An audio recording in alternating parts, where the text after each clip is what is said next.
Hello friends, welcome to Shravani's kitchen. ನಾವು ಇವತ್ತು mango jam ಹೇಗೆ ಮಾಡೋದು ಅಂತ ನೋಡೋಣ. ತುಂಬ ಸುಲಭವಾಗೈತಿ ಮತ್ತು ಎರಡೇ ಇಂಗ್ರೀಡಿಯೆಂಟ್ಸ್ ಯೂಸ್ ಮಾಡ್ಬೋದು. ಇಲ್ಲಿ ಬಳಸಿರುವಂಥ ಇಂಗ್ರೀಡಿಯೆಂಟ್ಸು ಮ್ಯಾಂಗೋ ಪಲ್ಪ್ನ ಕಟ್ ಮಾಡಿ ಇಟ್ಕೊಂಡಿವಿ. ಅದೇ ರೀತಿ 1 ಕಪ್ ಮ್ಯಾಂಗೋ, ಅರ್ಧ ಕಪ್ನಷ್ಟು ಶುಗರ್ ತೊಗೊಂಡಿದ್ದೀನಿ. ನೆಕ್ಸ್ಟ್ ಇದು ಹೇಗೆ ಮಾಡಬೇಕು ಅಂತ ನೋಡೋಣ. ಮೊದಲನೇದಾಗಿ ಮ್ಯಾಂಗೋ ಕಟ್ ಮಾಡಿರುವಂಥ ಮ್ಯಾಂಗೋ ಪೀಸಸ್ನ ಸ್ಮೂತಾಗಿ ಪೇಸ್ಟ್ ಮಾಡ್ಕೊಳ್ಳೋಣ. ಸ್ಮೂತಾಗಿ ಪೇಸ್ಟ್ ಮಾಡ್ಕೋಬೇಕು. ಪ್ಯಾನ್ನ ಬಿಸಿ ಮಾಡ್ಕೋಬೇಕು. ಮೀಡಿಯಂ ಫ್ಲೇಮ್ನಲ್ಲಿರಲಿ. ನಂತರ ಮ್ಯಾಂಗೋ ಪಲ್ಪ್ನ ಹಾಕೋಬೇಕು.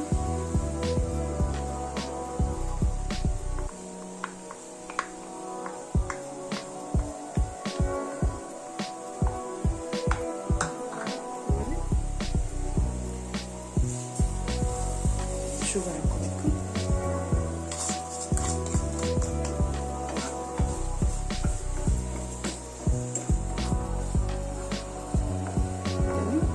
ಕಂಟಿನ್ಯೂಸ್ ಆಗಿ ಸ್ಟೇರ್ ಮಾಡ್ತಿರ್ಬೇಕು.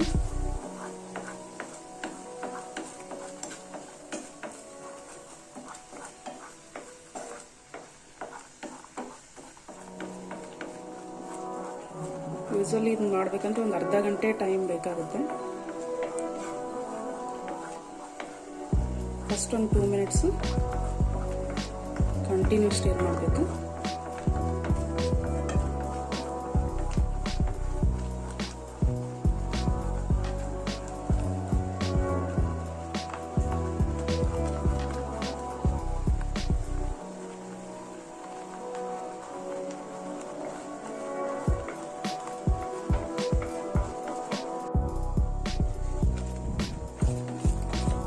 ಟೂ ಮಿನಿಟ್ಸ್ ಒಂದ್ಸಲ ಈ ಥರ ಮಾಡ್ತಿರ್ಬೇಕು.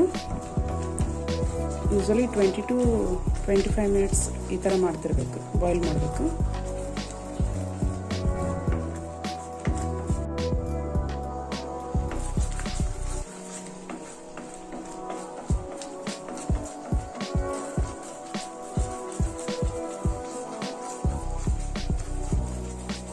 ಹೀಗೆ ಮಾಡಿ ಮತ್ತೊಂದು 2 ನಿಮಿಷ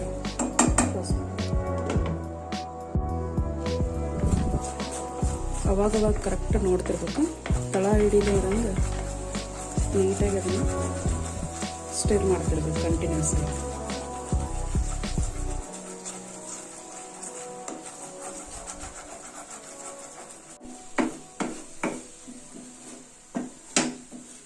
ಗಟ್ಟಿ ಆಗೋದ್ರೆ ಈ ಥರ ಮಾಡಬೇಕು. ಗಟ್ಟಿ ಆಗೋವರೆಗೂ ಲಾಸ್ಟ್ ಅದನ್ನು ಕಂಟಿನ್ಯೂ ಸ್ಟಿರ್ ಮಾಡ್ತಿರ್ಬೇಕು.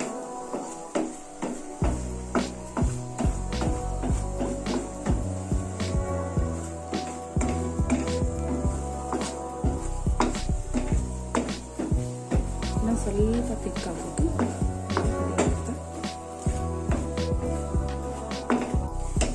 ಈಗ ಜಾಮ್ ರೆಡಿ ಆಗೈತಿ.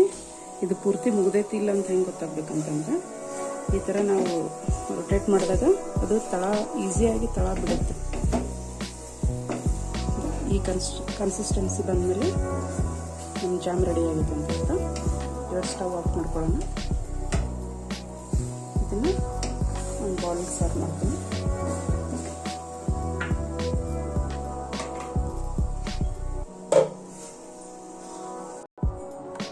ಈಗ ಮ್ಯಾಂಗೋ ಜಾಮ್ ರೆಡಿ ಆಯಿತು.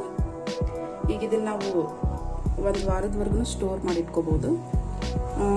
ಇದಕ್ಕೆ ನಾವು ಒಂದು ಗ್ಲಾಸ್ ಕಂಟೈನರ್ನ ತೊಗೊಂಡು ಅದನ್ನು ಒಂದು 2 ನಿಮಿಷ ಬಿಸಿನೀರಲ್ಲಿ ಬಾಯ್ಲ್ ಮಾಡಿ ತೆಗೆದು ಪೂರ್ತಿ ಅದು ನೀರಿನ ಅಂಶ ಹೋಗೋವರೆಗೂ ಎಲ್ಲ ಕ್ಲೀನ್ ಮಾಡಿ ಆ ಗ್ಲಾಸ್ ಕಂಟೈನರ್ ಸ್ಟೋರ್ ಮಾಡಿ ಇಟ್ಕೋಬೋದು.